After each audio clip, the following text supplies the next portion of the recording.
You have a romantic relationship with every leading man you've ever starred with. I make jokes about it, but I call it the cinema gods, and they mess with us. And the first thing that happens, usually, is the love scene. Before you get to know each other? She was called the next Grace Kelly before she was old enough to understand fame. By 14, Diane Lane was already a Hollywood obsession, appearing on major magazine covers, while the world predicted a flawless future. We didn't really get along as well as we should have because he didn't speak English. It was tough. What happened was he decided he liked me after the first kiss. He started to be friendly with me, and I thought, is this really real? But away from the cameras, something far darker was unfolding. At 60, Lane is no longer protecting the image that made her famous. And the story she is finally ready to tell changes everything people thought they knew about her. Inside, the chaos of Diane Lane's life. In December 2004, police sirens wailed outside a Los Angeles home. Inside, one of Hollywood's most elegant actresses had just made a desperate phone call to 911. Her husband, Josh Brolin, was arrested that night on charges of spousal battery. The headlines exploded across every tabloid in America. But this was not some troubled starlet with a history of drama. This was Diane Lane. He then posted $20,000 in bail and walked free. But the damage was done. There were endless speculation about what really happened behind closed doors. How did the most graceful actress in Hollywood end up in this nightmare? The woman who had just earned an Oscar nomination. The woman who had dated rock stars and movie icons. The woman every man in America seemed to desire. To find the answer, you need to know about the men who came before Josh Brolin. Because Diane Lane's romantic history reads like a who's who of Hollywood royalty and rock and roll legends. The truth is that Diane Lane's life had been filled with chaos, heartbreak, and scandal long before that terrible December night. To understand how she ended up here, we need to go back to the very beginning. But first, let us talk about the men. Diane Lane has been romantically linked to some of the most famous names in entertainment. Jon Bon Jovi, Matt Dillon, Timothy Hutton, Christopher Lambert, and of course, Josh Brolin. Some of these relationships she has confirmed herself. Others remain shrouded in mystery and speculation. In 2017, Diane finally addressed the rumors about her and rock legend Jon Bon Jovi. During a television appearance, she admitted they had dated for 5 months when she was 20 years old. She smiled when she talked about it, clearly holding fond memories. She said she thinks every girl should have such a wonderful experience at that age.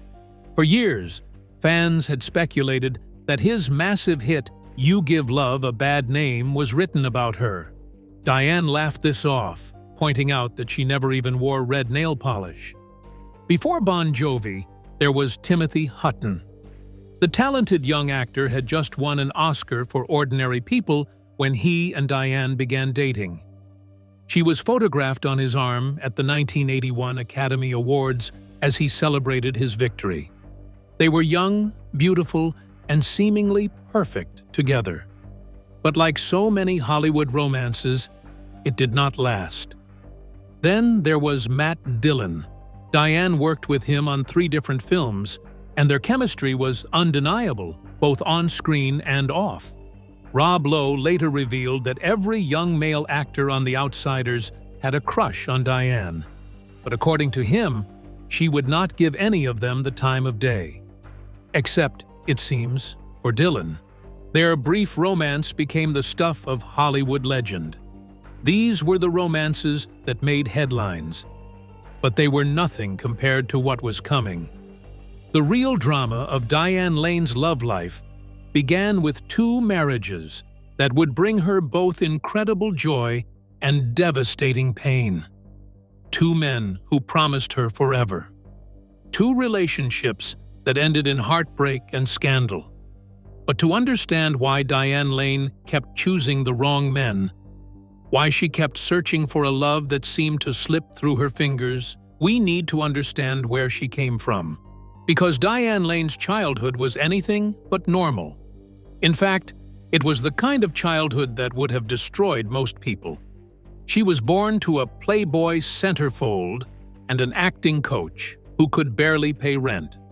Her parents' marriage lasted only 13 days after her birth, and before she was even a teenager, her own mother would do something so shocking that it sounds like a kidnapping thriller. Except every word of it is true. The runaway who raised herself. Diane Colleen Lane was born on January 22, 1965 in New York City. Her entrance into this world was as dramatic as her life would become. Her mother, Colleen Farrington, was a stunning woman who had posed as Playboy's Miss October in 1957. She was also a nightclub singer and fashion model whose beauty captivated everyone who met her. Her father, Burton Eugene Lane, was an acting coach who drove a taxi on the side just to pay the bills. It seemed like the perfect combination for creating a star. Beauty from her mother, artistic passion from her father. But the fairy tale ended before it ever truly began. Her parents separated when Diane was just 13 days old. 13 days. Her mother fled to Mexico for a quick divorce, while her father was left holding a newborn baby and wondering what had gone wrong. Diane later reflected on this painful reality. She described how tricky it was to live between two strong, passionate, and fiery parents who were never united in any way. They had always planned on sharing her, raising her together despite being apart. But Diane never once saw them as a couple. She never experienced what it felt like to have two parents in the same room who actually loved each other. Her father won custody when she was 6 years old, but stability remained a foreign concept. Burton Lane loved his daughter deeply, but he struggled financially. They lived in residential hotels, moving constantly around Manhattan. There was no family home with a backyard, no bedroom that stayed the same from year to year. Just a series of temporary rooms and the constant uncertainty of where they would end up next. Her mother, meanwhile, had drifted away to pursue her own life. She would appear occasionally, a glamorous ghost who floated in and out of Diane's world. The little girl found herself torn between two completely different realities. Her father's world was loving, but chaotic and poor. Her mother's world was distant, but exciting and mysterious. Then came 1981. Diane was 16 years old and already famous. She had graced the cover of Time magazine. She had worked with legendary actors. Her future seemed limitless. That is when her mother reappeared. Colleen Farrington had been absent for years, but one day she showed up and convinced Diane to get into her car. What Diane did not realize was that there was a man waiting inside, and the door handles had been removed. Diane described this terrifying moment years later. She said all her mother wanted was to talk. But Diane was too busy freaking out because her mother was driving her to Georgia against her will. She could not escape. She could not call for help. She was trapped. Her mother drove her all the way to Augusta, Georgia. For 6 agonizing weeks, Diane was stuck there, separated from her father, her career, her entire life. Her father fought through the courts and eventually won her back. But the trauma left deep scars. Diane did not speak to her mother for 3 years. This was hardly the first time Diane had been forced to grow up too fast. At age 6, she joined the La Mama Experimental Theater Club in New York. This was serious professional theater that required her to tour internationally for 6 years, often completely alone. Imagine being 7 years old and flying by yourself to European theater festivals, no mother at the airport, no father backstage. just postcards and phone calls to remind you that your parents existed somewhere far away. Diane later admitted that when she became a mother herself, she could never imagine doing that to her own child. She said her unconventional childhood definitely earned her a seat in therapy. By 15, Diane was done. She declared independence from her father and ran away to Los Angeles with young actor Christopher Atkins. She later called it reckless behavior from having too much independence too young. She said they were just puppies who did not know better. She eventually returned to New York, but not to her father's home. She moved in with a friend's family and paid rent with her acting money. At 15, Diane Lane was raising herself, paying her own bills, making her own decisions, living as an adult while legally still a child. This fierce independence would define her forever. She learned she could not rely on anyone. She learned love was unpredictable. She learned people leave without warning. But she also developed a deep craving for something she had never experienced: stable love, real connection, a relationship where she would not be abandoned. That craving would shape every romantic decision she ever made. It would lead her to rock stars and movie icons. It would lead her to 2 marriages that promised forever. And it would eventually lead her to that devastating night when she had to call the police on the man she loved. The teenage star who captivated Hollywood. While other teenagers worried about homework and prom dates, Diane Lane was already working with legends. At 12 years old, she appeared in The Cherry Orchard at Lincoln Center alongside Meryl Streep and Raul Julia.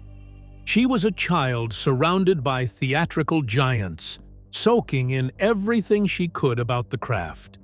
Her big break came in 1979 with the film A Little Romance. Her co-star was Sir Laurence Olivier, widely considered one of the greatest actors who ever lived. Diane was only 14. Olivier was so impressed by this young girl that he called her the new Grace Kelly. From a legend of his stature, this was not casual praise. This was a prophecy. Diane later marveled at how a 72-year-old legend would take time to rehearse with 2 teenagers. His willingness to treat her as a real actress left a permanent mark on her soul. The film was a hit. Suddenly, Diane Lane was everywhere. Time magazine put her on the cover at 14 years old. Directors lined up to work with her. Critics declared she would become the biggest star of her generation. Then came Francis Ford Coppola. The legendary Godfather director cast Diane in 2 films in 1983. First was The Outsiders, a movie that became a cultural phenomenon. Diane was the only young woman in a cast packed with future superstars. Tom Cruise, Patrick Swayze, Matt Dillon, Rob Lowe, Emilio Estevez, Ralph Macchio, C. Thomas Howell. She played Cherry Valance, the beautiful girl too good for the greasers but too curious to stay away. It was perfect casting, innocence mixed with danger and desire. Being the sole woman on that set was unforgettable. She laughed about how it was too much testosterone for one girl. She kept to herself while the young men bonded and competed. They pranked her constantly. Honey on her toilet seat, Vaseline on every door handle. She called it trauma bonding. Rob Lowe later admitted that every young male actor on The Outsiders had a crush on Diane. But according to him, she would not give any of them the time of day.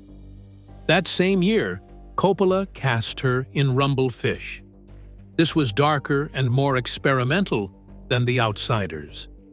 Drummer Stuart Copeland played live on set to help actors feel time passing. Diane loved it.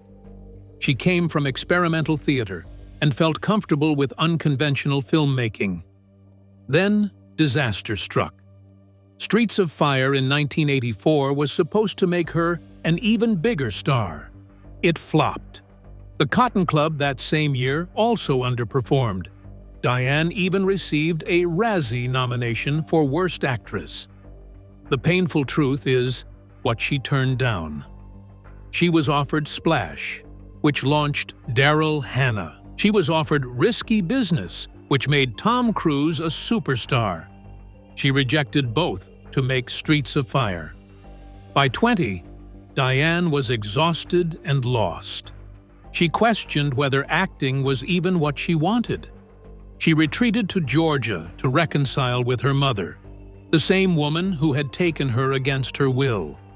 They had homework to do, as Diane put it, damage to repair. Hollywood had chewed her up and spit her out before she could legally drink. The next Grace Kelly was suddenly yesterday's news, but Diane Lane was far from finished. Her greatest roles were still years away, and so were the passionate romances that would define her personal life and nearly destroy her. The comeback and the role that changed everything. The late 1980s and early 1990s were wilderness years for Diane Lane. Hollywood had moved on to newer faces and younger stars. The girl once called the next Grace Kelly was now considered yesterday's news. But Diane refused to vanish. She found refuge in television.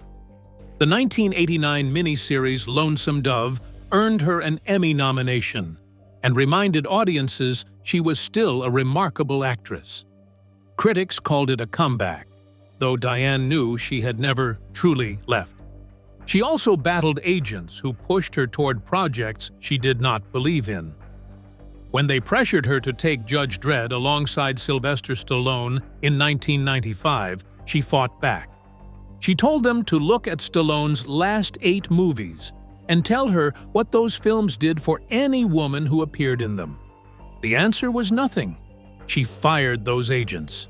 The true resurrection came with A Walk on the Moon in 1999. She played a frustrated 1960s housewife who has a passionate affair during Woodstock summer. Her co-star was Viggo Mortensen, and Diane believed in him so fiercely that she sacrificed part of her own salary to ensure the studio could afford him.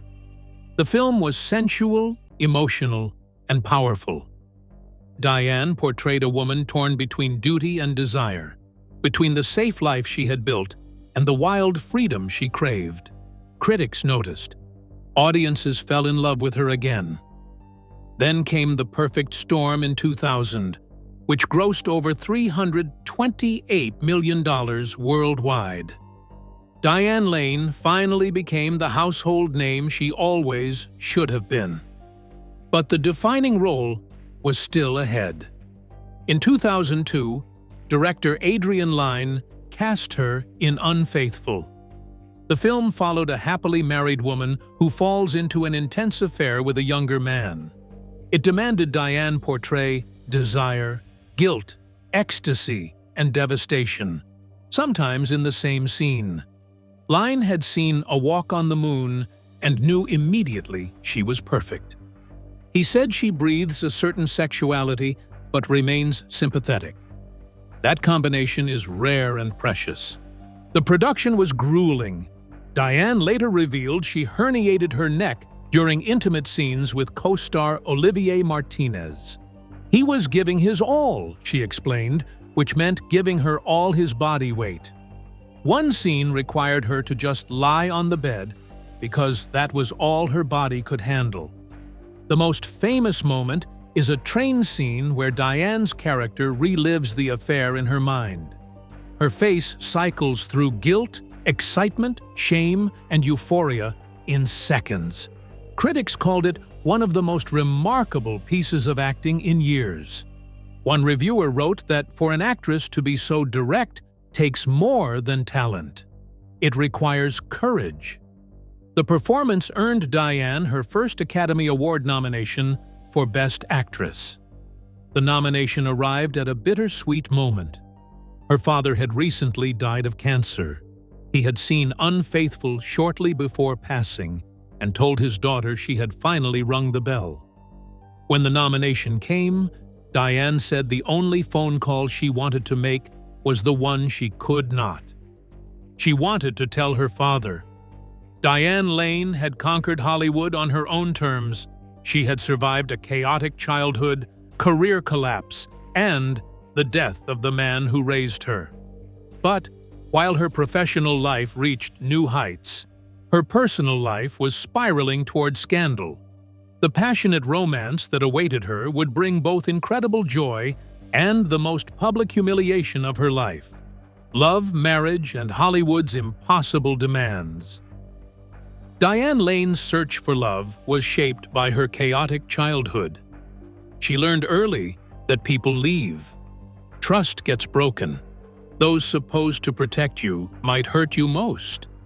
Yet despite these wounds, or perhaps because of them, she threw herself into romance with fierce intensity. We already know about her flings with Timothy Hutton, Matt Dillon, and John Bon Jovi. But those were just appetizers before the main course of heartbreak. The most significant romance of Diane's early life began in Paris in 1984. She was promoting the Cotton Club when she met Christopher Lambert. The French actor had just become famous for Greystoke, the legend of Tarzan. Diane later said their connection was not quite love and not quite lust, but definitely something powerful. They reconnected 2 years later while filming in Rome. This time, the spark became a flame. They married in Santa Fe in October 1988. For a while, it seemed Diane had finally found the stable love she had searched for her entire life. Their daughter, Eleanor Jasmine Lambert, was born September 5, 1993. Diane was finally a mother. She had a family, a home. Everything she had craved since childhood seemed within reach. But Hollywood marriages are brutal, and this one proved no exception. Lambert's career demanded constant travel.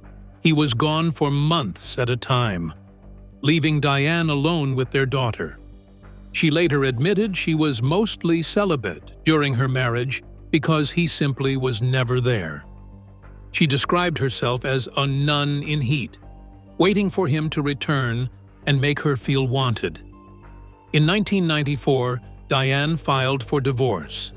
6 years of marriage ended. Looking back, she called herself a rock bleeder. She said she had found the absolutely least likely person on the planet to give her what she needed. A painful confession from a woman who spent her whole life searching for security. The divorce devastated her. She became more guarded about who she let into her heart. She focused on Eleanor and her career. She was determined not to repeat the same mistakes. Years passed. Diane poured herself into work. She rebuilt her career with Lonesome Dove and A Walk on the Moon. She earned her Oscar nomination for Unfaithful. She proved to Hollywood and herself that she was more than a pretty face from the 80s. And then, love found her again. It happened at a party in 2002. A man walked up to her and said 4 simple words that would change everything.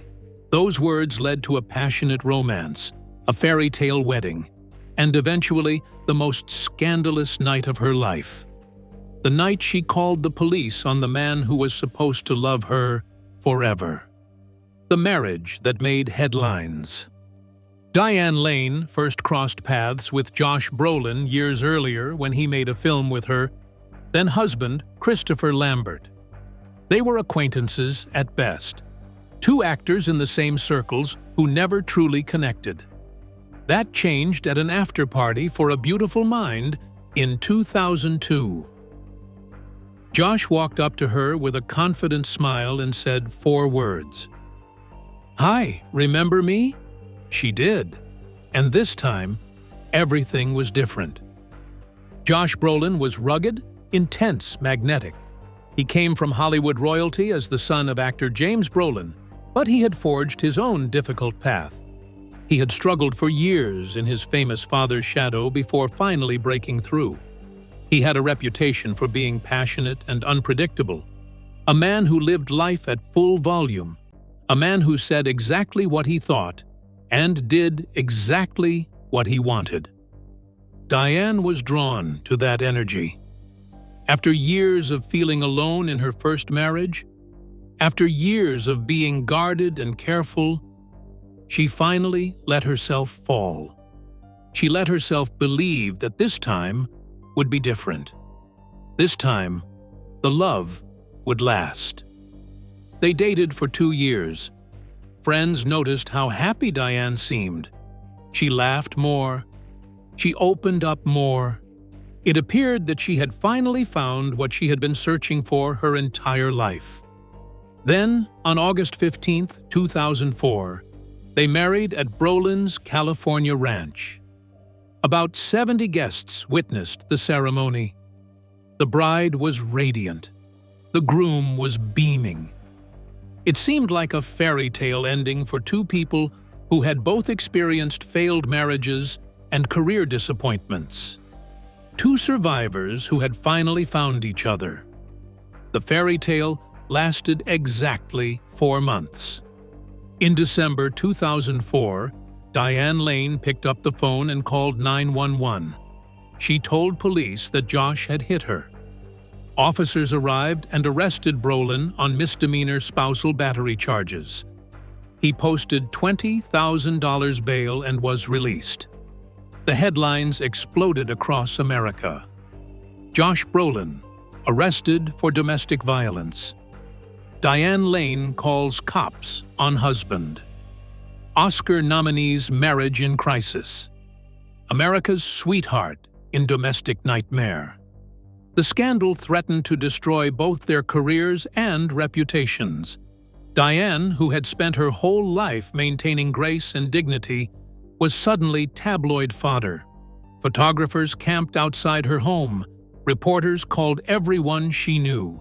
The whole world wanted to know what had really happened inside that house. She declined to press charges. A spokesperson released a statement calling it a misunderstanding. They were home together, working things out, embarrassed the situation had gone so far. But the questions never stopped. What really happened that night? Did he actually hit her? Why did she call the police and then refuse to press charges? Was she protecting him? Was she afraid? The speculation was endless and brutal. Diane has never publicly discussed what happened that night. When reporters ask, she simply declines to engage. Her silence has lasted 2 decades. She has never written about it, never addressed it in interviews, never defended herself or attacked him publicly. Josh Brolin has addressed it multiple times. In a 2010 interview, he admitted that he talked big, and she responded, and then she called the cops. He acknowledged somebody had to go to jail. He said the incident would follow him forever. By 2018, he was tired of the questions. He told a reporter that the only person who could truly explain that night was Diane. She had chosen not to, and he was okay with that. Somehow, the marriage survived. For 9 more years, they stayed together. Red carpet appearances, award shows, loving interviews. They presented a united front. Whatever happened that December night seemed to have been overcome, or at least buried deep enough that they could continue. Then, in February 2013, Diane filed for divorce again. Sources close to the couple said it was amicable, not ugly, just over. Two people who had tried their best, but simply could not make it work. Diane Lane had now endured 2 marriages and 2 divorces.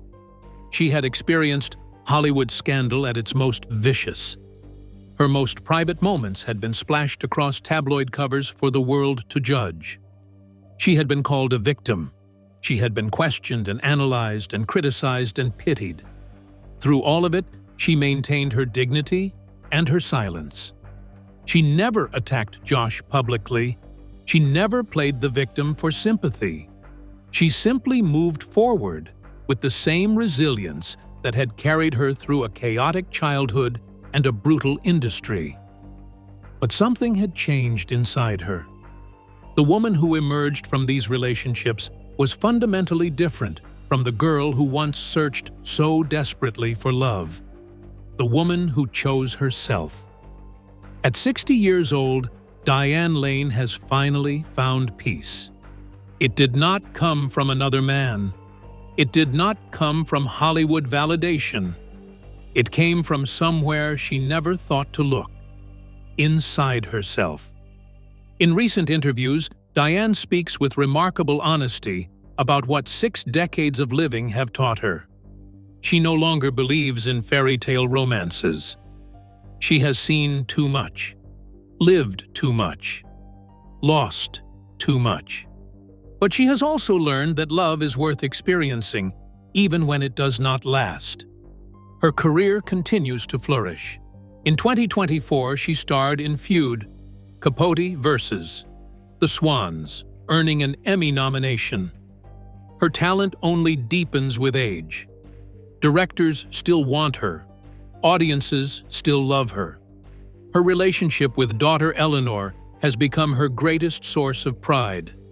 She gave Eleanor the stable, present mother that she never had. She broke the cycle of abandonment that had haunted her family for generations, and she has found fulfillment in simply being herself. No apology, no pretense. In 2020, Diane reflected on aging with characteristic bluntness. She said she is not 14 anymore. She is not marketing her youth. She has other things to offer now. Her peace of mind has increased tremendously as she released the craving for approval based on appearance. She talked about the hiding she did when younger, the perfect image she tried to project, the fear of being seen as anything less than graceful and composed. In the third act of life, she said, the hiding is getting old. She is ready to be fully herself. Jane Fonda once called Diane Lane a survivor. Diane took it as a deep compliment from a woman who chooses her words carefully. And she has survived. A childhood with no stability, 2 failed marriages, a public scandal that could have destroyed her, career setbacks that would break most people. Through all of it, she remained standing. When people ask about the men she has been linked to over the years, Diane sometimes laughs. Sometimes she changes the subject. She has never been one to dissect her private life for public entertainment. She loved deeply. She lost painfully. She lived fully. And somewhere along the way, she discovered something profound. Something her chaotic childhood never taught her. Something her desperate search for love never revealed. The most important relationship she would ever have was the one with herself. Diane Lane is no longer the frightened girl kidnapped by her mother. She is no longer the teenage star chewed up by Hollywood. She is no longer the woman who called police on her husband in the middle of the night. She is simply Diane, talented, resilient, at peace. The girl who was told she would be the next Grace Kelly became something even more remarkable. She became herself, complete, whole, enough. And that journey from chaos to peace, from searching to finding, from heartbreak to healing, is the true legacy of Diane Lane. She spent decades looking for someone to love her the way she deserved. She finally realized she had been looking in the wrong direction all along. Her journey was not the fairy tale Hollywood promised, but a story shaped by survival, resilience, and silence. What part of Diane Lane's journey stayed with you the most? Share your thoughts in the comments.